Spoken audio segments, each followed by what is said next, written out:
कुशलगढ़ से जो आज मेरी पीढ़ी मेरा व्यापार के तहत कुशलगढ़ नगर में नगर पालिका कुशलगढ़ द्वारा जगह जगह हो रहा था अतिक्रमण को हटाया गया और ठेला गाड़ियों वालों को निर्धारित स्थान देने के बावजूद आज लोगों ने वापस टिमेड़ा बस स्टैंड भैरू जी मंदिर के सामने जलदाय विभाग के आगे और रोडवेज बस स्टैंड से ठेला गाड़ियों वालों ने लगाया था अतिक्रमण, जिसको लेकर आज नगर पालिका प्रशासन ने शक्ति दिखाते हुए वापस अतिक्रमणकारियों को ठेला गाड़ियों को हटाया और उन्हें एक निश्चित स्थान पर लगाने के लिए पाबंद किया।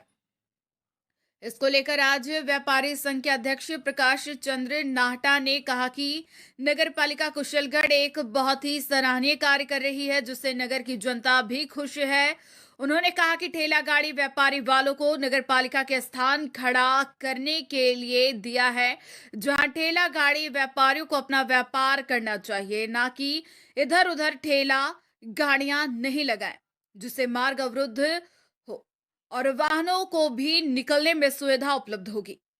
ठेला गाड़ी व्यापारियों को नगर पालिका कुशलगढ़ का सहयोग करना चाहिए। नगर पालिका कुशलगढ़ की आज जनता में अतिक्रमण हटाने को लेकर प्रशंसा बनी हुई है। आज नगर पालिका इंस्पेक्टर संजय जमादार के नेतृत्व में और पुलिस जाब्ता और नगर पालिका कर्मचारियों ने अतिक्रमण हटाया। अवैध खनन के खिलाफ प्रशासन का बड़ा एक्शन। पिछले 2 दिनों से लगातार प्रशासन ले रहा एक्शन। चिन्नू क्षेत्र से अवैध जिप्सम खनन को लेकर किया गया एक्शन। अवैध खनन किए गए स्टॉक को प्रशासन ने किया जब्त। लगातार कार्रवाई होने से अवैध खनन माफियाओं में मचा हड़कंप। पुलिस प्रशासन व खनन विभाग ले रहा एक्शन। एसडीएम गोपाल परिहार, एएसपी गोपाल सिंह भाटी, खनन विभाग के अधिकारी कर रहे कार्रवाई। कृषि विज्ञान केंद्र नौगावा ने क्षेत्र के कृषक, महिला कृषक एवं युवाओं को श्री कर्ण नरेंद्र कृषि विश्वविद्यालय जोबनेर द्वारा आयोजित 3 दिवसीय फर्मटेक एशिया किसान मेले में कृषि, बागवानी, पशुपालन, नवीनतम कृषि उपकरण, मशीनरी आदि की प्रदर्शनी की जानकारी के लिए भ्रमण करवाया। 21 से 23 जनवरी 2024 तक चले किसान मेले में 3 दिन केंद्र से बस द्वारा क्षेत्र के किसानों को जोबनेर कृषि विश्वविद्यालय ले जाया गया, जिसके तहत 175 किसानों ने कृषि की नवीनतम तकनीकियों के बारे में जाना तथा मेले के दौरान होने वाली विभिन्न प्रतियोगिताओं एवं प्रश्नोत्तरियों में भाग लेकर पुरस्कार प्राप्त किया। इस अवसर पर 15 प्रगतिशील कृषकों को विश्वविद्यालय के कुलपति महोदय द्वारा सम्मानित किया गया। किसानों के भ्रमण के दौरान केंद्र के वरिष्ठ वैज्ञानिक एवं अध्यक्ष डॉक्टर सुभाष चंद्र यादव, डॉक्टर विकास आर्य, डॉक्टर पूनम पुष्कर देव एवं कमलेश यादव साथ रहे। खबर बयाना से, जहां 24 जनवरी सदर थाना इलाके के गांव कलसाड़ा में बुधवार शाम ट्रैक्टर की टक्कर से 45 वर्षीय महिला की मौत हो गई। महिला अपने खेत पर पशुओं के लिए चारा लेने जा रही थी, तभी पीछे से तेज रफ्तार में आए ट्रैक्टर ने महिला को टक्कर मार दी, जिससे उसके मौके पर ही मौत हो गई। मृतका की 2 बेटियों की शादी 12 दिन बाद 4 फरवरी को होनी है। घटना से घर में शादी की खुशियां मातम में बदल गई। सदर थाना पुलिस ने ट्रैक्टर चालक को हिरासत में लेकर ट्रैक्टर को जब्त कर लिया है। पुलिस ने मृतका का सीएचसी में पोस्टमार्टम कराकर शव परिजनों को सौंप दिया। मेरा नाम रघुवीर है। क्या हुआ था? मेरी भाभी का नाम खेत पर का नाम चारा लेने के लिए जा रही थी। उस नहरी के पास ट्रैक्टर आ रहा था पीछे से। उसने उसमें टक्कर मार दी। अच्छा। और हमको किसी ने फ़ोन किया, हम वहाँ पर पहुँचे, उसको मौके पर ही मौत हो गई। अच्छा, अभी आप कहाँ हो? अब हम बयाना हैं। अभी आप क्या उनका पोस्टमार्टम करा रहे हैं? हाँ जी, पोस्टमार्टम के लिए। क्या नाम था आपकी भाभी जी का? किरण देवी। खबर रामगढ़ में सन 1990 में अयोध्या में हुए ढांचा गिराने के मामले में रामगढ़ के राम अवतार शर्मा अपनी युवा अवस्था में गए थे और 2 नवंबर 1990 को पुलिस की गोली से शहीद हो गए।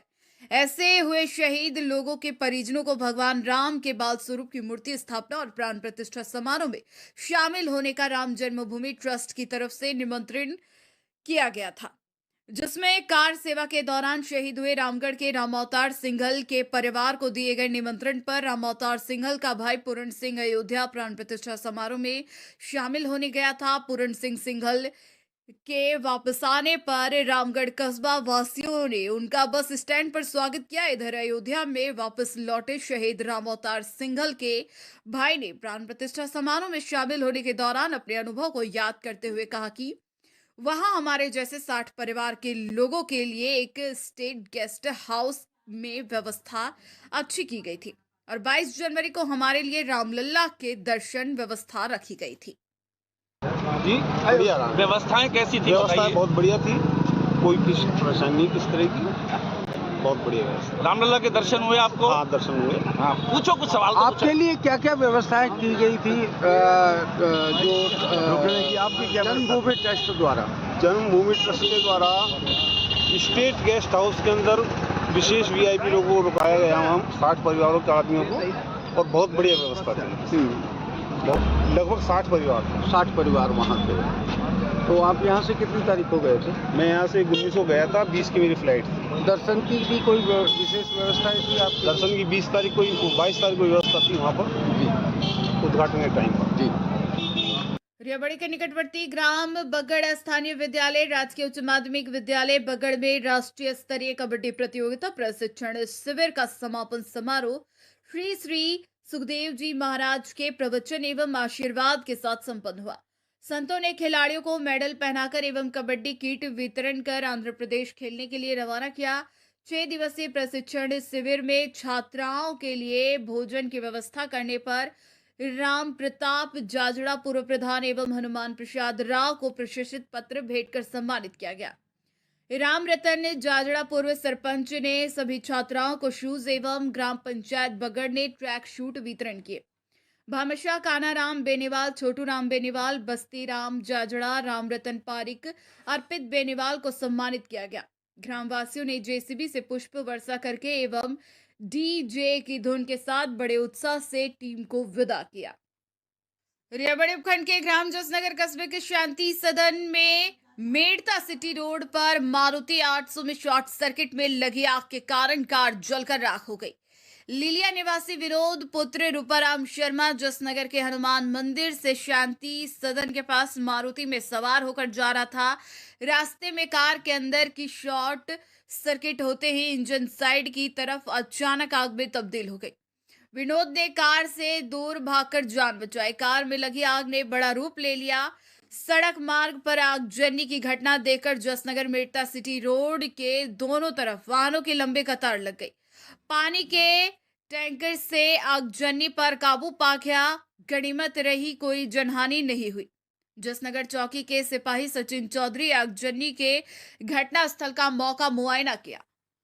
सरकारी विद्यालय की महिला अध्यापक का टांके में मिला शव। मृतका ममता पत्नी मुकेश कुमार उम्र 30 साल 2 STR नई मंडी घड़साना की है निवासी। कल सुबह से ही अपने पति के साथ गांव से आई थी नाचना। मृतका अध्यापिका नाचना क्षेत्र के 3DD पाचिका तला स्कूल में है कार्यरत। घटना की जानकारी मिलने पर नाचना पुलिस पहुंची मौके पर। 9 घंटे बाद टांके से शव निकाला बाहर। पुलिस टांके में शव मिलने के कारणों की कर रही है जांच। अवैध खनन के खिलाफ प्रशासन की बड़ी कार्रवाई। नाचना क्षेत्र में SDM गोपाल परिहार के नेतृत्व में हुई कार्रवाई। नाचना फांटे पर कार्रवाई पर 800 टन अवैध जिप्सम किया जब्त। 800 टन अवैध जिप्सम के साथ 2 वाहन भी किए जब्त। अवैध खनन के खिलाफ लगातार कार्रवाई के दौरान मचा हड़कंप। अवैध खनन माफियाओं में मचा हुआ है हड़कंप। राज्य सरकार के निर्देश पर लगातार हो रही बड़ी कार्रवाई। ASP गोपाल सिंह भाटी खनन विभाग के अधिकारी रहे मौजूद। सांकड़ा, चिन्नू व नाचना क्षेत्र में लगातार कार्रवाई जारी। मालाखेड़ा अयोध्या धाम स्थित श्री राम मंदिर में रामलला मूर्ति की प्राण प्रतिष्ठा के साथ ही दिव्य रूप से दर्शन शुरू होने के बाद मालाखेड़ा में खुशी उल्लास की लहर है। इस उपलक्ष्य में देश दुनिया में दीपावली मनाई गई। मालाखेड़ा कस्बा बाबा जी की कोठी हल्दीना रोड पर श्री गोवर्धन महाराज की पूजा अर्चना बड़ी धूमधाम से की गई, जिसमें आचार्य पंडित गिरधारी लाल का नवीन शास्त्री ने विधिवत रूप से पूजा अर्चना करवाई।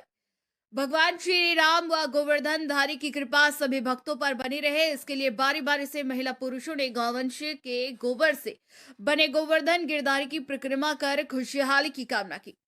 सभी धार्मिक कार्यक्रम अनुष्ठान संपन्न होने के पश्चात अन्नकूट की प्रसादी की गई। जहां आने वाले सभी श्रद्धालुओं को पंगत में बिठाकर कड़ी, बाजार, चावल, मूंग, सब्जी का प्रसाद खिलाया गया, जिसमें गोविंद जोशी, मनोहर लाल, गीलाराम, राजेंद्र जोशी, विशाल सहित श्रद्धालु महिलाओं ने इस धार्मिक कार्यक्रम में भाग लिया। खबर बयाना से, जहां सीएचसी बयाना पर मरीज को भर्ती करने आए युवक का पैर टूटा। प्राथमिक उपचार के बाद जिला अस्पताल किया रेफर। सुबह अपने परिजन को इलाज के लिए नया गांव कला निवासी नरेश पुत्र अमर सिंह जाटा उम्र 26 वर्ष के सीएचसी के रैंप से अचानक फिसलकर गिरने से एक पैर की हड्डी टूट गई। चिकित्सकों द्वारा पीड़ित का प्राथमिक उपचार कर जिला अस्पताल के लिए रेफर कर दिया गया है। हॉस्पिटल लाया था, हॉस्पिटल की रैंप से फिसल के मेरा पैर टूटा है। नाम क्या है अपना? मेरा नाम नरेश चंद है सर, निवासी नया गांव कला। अलवर में डाक सेवक के पद पर नौकरी के लिए फर्जीवाड़ा सामने आया है। अलवर के 5 अभ्यर्थियों ने नौकरी के लिए 10वीं की फर्जी मार्कशीट को लगाया। जांच में फर्जीवाड़ा सामने आने के बाद पांचों की नियुक्ति पर रोक लगा दी है। पांचों के खिलाफ अलवर शहर के अरावली विहार थाना में फर्जी मार्कशीट में नौकरी पाने का मामला दर्ज करवाया है। पांचों अभ्यर्थियों ने तमिलनाडु से 10वीं पास करने की फर्जी मार्कशीट को लगाया था। डाक विभाग के प्रवर अधीक्षक जबार ने बताया कि एक अभ्यर्थी हितेश पुत्र हरि नारायण यादव निवासी वार्ड नंबर 3 होली टेबा के पास, तिजारा शैलेंद्र कुमार पुत्र सत्यनारायण निवासी मुंडिया खेड़ा, मुंडावर पिंटू कुमार पुत्र कैलाश चंद मीना निवासी नेथला निठारी माला खेड़ा, साहिल पुत्र अशोक कुमार काठुवास रेवाड़ी और मनीषा नैना पुत्री राजू निवासी ऊंचा माजरा पाटौदी गुड़गांव की नियुक्ति पर रोक लगाई है। सभी ने board of secondary examination Tamil Nadu से 10वीं करने की मार्कशीट को लगाया था, जो जांच में फर्जी मिली। जब्बार ने बताया कि भर्ती में पास होने वाले अभ्यर्थियों के दस्तावेज जांच के लिए संबंधित बोर्ड को भेजे जाते हैं। वहां से दस्तावेज वेरीफाई होते हैं, तब नियुक्ति दी जाती है। इन पांचों अभ्यर्थियों के पास board of school education Tamil Nadu से 10वीं पास की मार्कशीट थी, जिसका विभाग के जरिए 16 जनवरी को वेरिफिकेशन कराया गया, जिस पर तमिलनाडु बोर्ड ने साफ मना कर दिया कि ये मार्कशीट उनकी नहीं है। इसके बाद ग्रामीण डाक सेवक के पद पर भर्ती हुए पांचों अभ्यर्थियों की नियुक्ति रोक लगा दी गई।